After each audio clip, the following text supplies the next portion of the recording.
Hi, Fighting Saints fans, and welcome to Fighting Saints Weekly on the Dubuque Fighting Saints YouTube channel. I'm Jordan Coons with you as we look back to what was a thrilling weekend for the Saints, erasing what was a bad week prior and getting 4 points in the standings, which were monumental in getting them back in the swing of things. Now second place behind Cedar Rapids, who's on a bit of a winning streak themselves. There is not a lot of room between first and fifth place in the Eastern Conference right now, meaning every point counts just that much more. In this episode, we'll look forward to what is a matchup and a back-to-back with Madison, as well as look back to two thrilling victories, one against the Omaha Lancers with a last-second winner. We'll get to that highlight in just a bit, as well as an offensive showcase that was a victory over the Waterloo Blackhawks. But this past night was the Teddy Bear Toss, and what an event we had here at the Mesquite Community Ice Center as the Waterloo Blackhawks were in town. The first goal that was scored by Gordie in this one brought the Bears cascading down from the stands, all of that going to the Toys for Tots in Dubuque. So great to give back to the kids in this area, the less than fortunate kids that will have a gift for this holiday season. So thrilled to be able to do that. It is the sixth time that the Saints have done that, and really happy to be a part of all of that, and a great turnout and a great crowd on Saturday night. So plenty going on, including the two games against Madison. We'll also chat with two of the, you could call them heroes from the past weekend. Nathan Sucese with the game winner on Friday, as well as the hat trick by Gordie Green on Saturday. We'll be chatting with them in just a bit. But let's look back at what was a tremendous weekend with the highlights right now.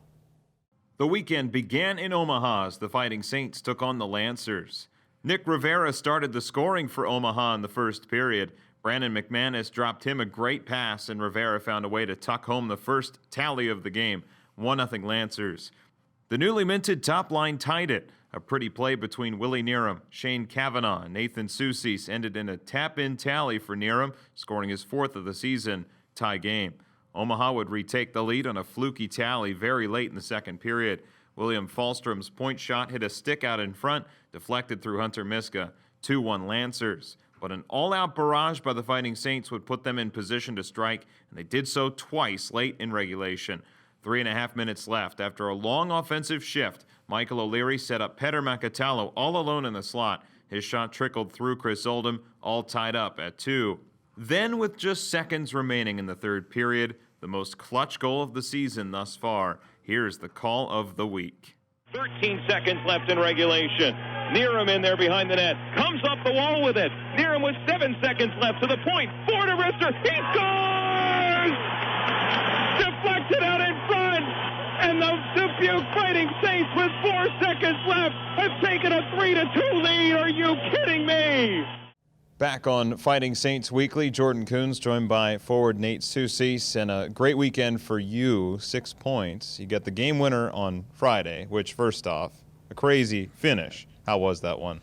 Oh, we definitely needed that this weekend. We coming off 3 losses in a row. You never want to go down 4. So it was a great shot, last-second shot by Keegan. I kind of just tried to get out of the way and let it hit the goalie and try to get on net, but luckily it hit my butt and went in. That's one way to get it right. Have you ever been a part of one that's so last second before? I don't think so. That was pretty great. 4 seconds left, especially to beat such a high-end team in this league and get us back on the winning track was awesome for us. What worked for you this weekend with the 6-point weekend, 2 goals and 4 assists, including 4 points on the Saturday game against Waterloo? Did anything change in the way either you saw the game or prepared for it at all? I don't think so. I think I went back to the basics, and we all kind of took a step back, looked ourselves in the mirror after the last 2 weekends, and just wanted to do what we knew what we could do. And obviously when you simplify things and do what you work on from the day that you start on Monday in the week, and luckily we got 2 big wins, and if we keep doing that and keep playing together like we have been, everything should keep rolling for us.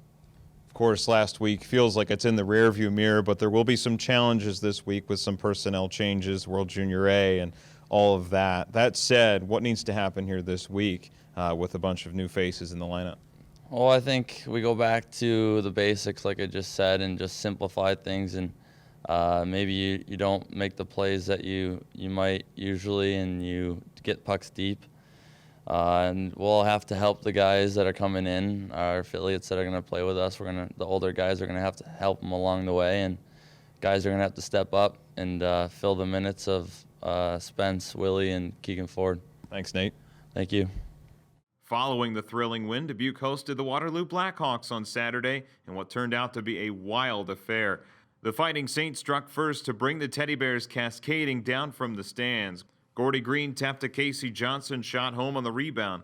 1-0 Saints on the power play. Waterloo tied it, but the Fighting Saints untied it just that quickly.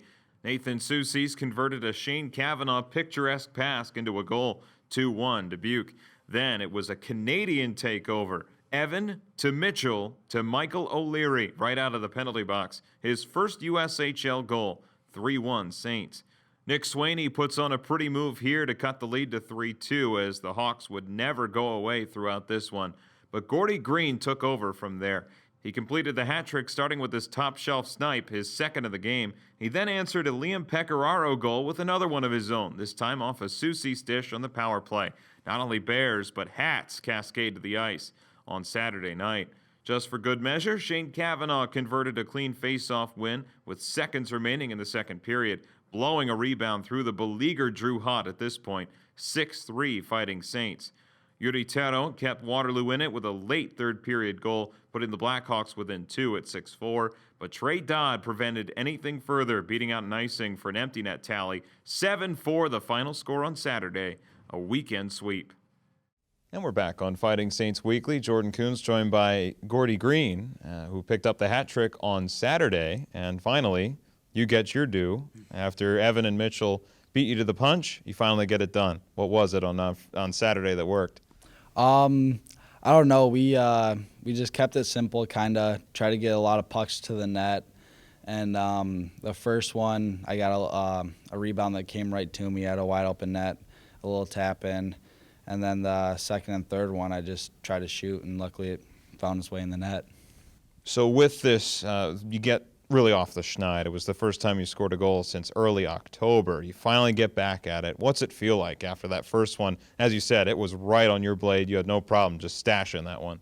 Yeah, it felt good. It's a little bit of a relief. It kind of got to me a few weekends ago. I tried to focus on it a little too much, and then I realized I can't be playing that way. It got me off my game a little. So I just try to keep it simple and then do the little things, and then it just came to me, so I was happy. Your line has been together for quite a while here with the Smith twins, and I guess you could be considered the triplet of the three. But that said, being with them, did that help, specifically with a couple of your goals being assisted by both of them? Does it continue to help that you continually get played with them? Yeah, I mean, starting from last year, we've just been building chemistry, and they're easy to play with because they play the exact same way. So I know if one of them's going to do something, the other one's going to do the same thing. So just building that chemistry over what's been a year and a half now, it's pretty easy to play with. Big rivalry game coming up here with Madison, with 2 over the weekend here. Pretty established here that these two teams don't like each other very much. So what's going to have to be the key here? We're just going to have to keep it simple and then play our game and play hard and simple, and I think we'll be okay with the results that we want. Thanks, Gordie. Thank you. So up next for the Fighting Saints this weekend is a back-to-back with the Madison Capitals.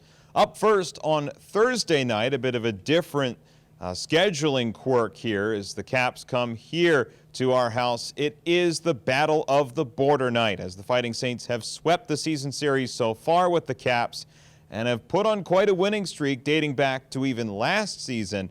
But this is going to be a good one here. The Saints took the last one a Military Appreciation Night. This one will be the Battle of the Border, and college students can get an Attack Zone ticket and $5 in Saints bucks to do whatever you feel like with those Saints bucks. You can get your tickets 563-583-6880 and online at DubuqueFightingSaints.com.